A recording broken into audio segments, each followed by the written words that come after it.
नमस्कार, सत्यहिंदी.com में आपका स्वागत है। एक नजर अब तक की सुर्खियों पर। किसानों ने सरकार द्वारा भेजा गया प्रस्ताव खारिज कर दिया है। इसके साथ ही आंदोलन को तेज करने का आह्वान किया है। किसानों का कहना है कि वो 14 दिसंबर को देश भर में धरना करेंगे। इसके अलावा 12 तारीख तक जयपुर दिल्ली हाईवे को जाम कर देंगे। किसानों ने कहा कि वो अडानी अंबानी के सामानों का बहिष्कार भी करेंगे। इसके अलावा बीजेपी के नेताओं का घेराव करेंगे। बता दें, सरकार ने एमएसपी मंडी सिस्टम पर अपनी ओर से कुछ संशोधन सुझाए थे। किसानों ने कहा कि दिल्ली या रेलवे को बंद करने का हमारा कार्यक्रम नहीं था, लेकिन अब हमने दिल्ली जयपुर हाईवे को बंद करने का फैसला किया है। उन्होंने कहा कि बीजेपी के जितने मंत्री हैं उनका घेराव किया जाएगा और पूरे तरीके से उनका बहिष्कार किया जाएगा। पंजाब, हरियाणा, यूपी, राजस्थान और मध्य प्रदेश में 14 तारीख को धरने लगाए जाएंगे। जो धरने नहीं लगाएगा वो दिल्ली को कूच करेगा। अंबानी और अडानी का कड़ा विरोध किया जाएगा। किसानों द्वारा सरकार के प्रस्ताव को खारिज करने के बाद सरकार में फिर से हलचल बढ़ गई है।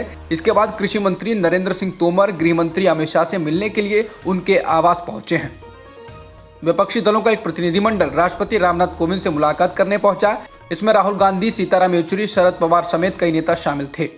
बाद में कम्युनिस्ट नेता सीताराम येचुरी ने कहा कि उन्होंने राष्ट्रपति को एक ज्ञापन सौंपा है और उनसे गुजारिश की है कि बिना चर्चा किए और बिना सलाह किए अगणतांत्रिक तरीके से पारित किए गए कृषि कानून और बिजली संशोधन कानून वापस लिया जाए।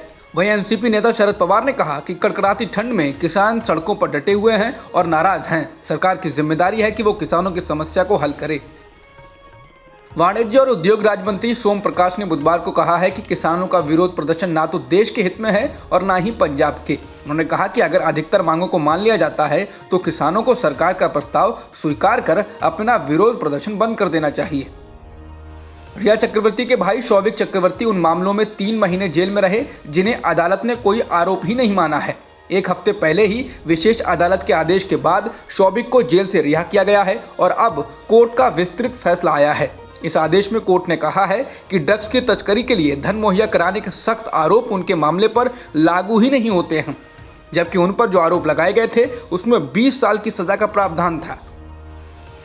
राजस्थान में 21 जिलों में हुए पंचायत चुनावों के परिणामों में कांग्रेस को बड़ा झटका लगा है। राज्य में मुख्य विपक्षी दल की भूमिका निभा रही बीजेपी 21 में से 14 जिलों में बोर्ड बनाने जा रही है। इंडिया टुडे के अनुसार पंचायत समिति की 4,371 सीटों में से कांग्रेस ने अभी 1,781 तो बीजेपी ने 1,911 सीटें जीती हैं। इसके अलावा 425 अन्य के खाते में गई हैं तो आरएलपी के 57 उम्मीदवार जीते हैं। अभी परिणामों में बदलाव संभव है।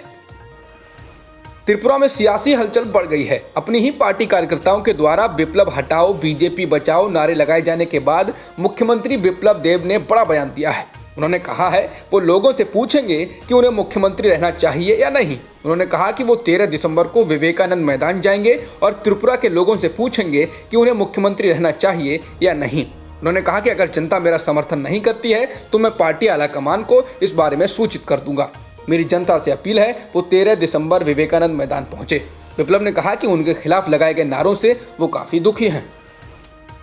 खबर आ रही है कि त्रिपुरा बीजेपी में जारी विवाद पर बीजेपी के राष्ट्रीय अध्यक्ष ने भी हस्तक्षेप किया है। इंडियन एक्सप्रेस का कहना है कि सूत्रों के अनुसार जेपी नड्डा और राज्य बीजेपी अध्यक्ष विनोद सोनकर ने विप्लब देब से कहा है कि वो 13 दिसंबर को विवेकानंद मैदान में सभा ना करें और लोगों से खुद को लेकर कुछ राय ना लें।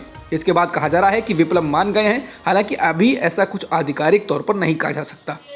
अब तक की खबरों में बस इतना ही। बाकी खबरों के लिए बने रहिए सत्यहिंदी.com के साथ।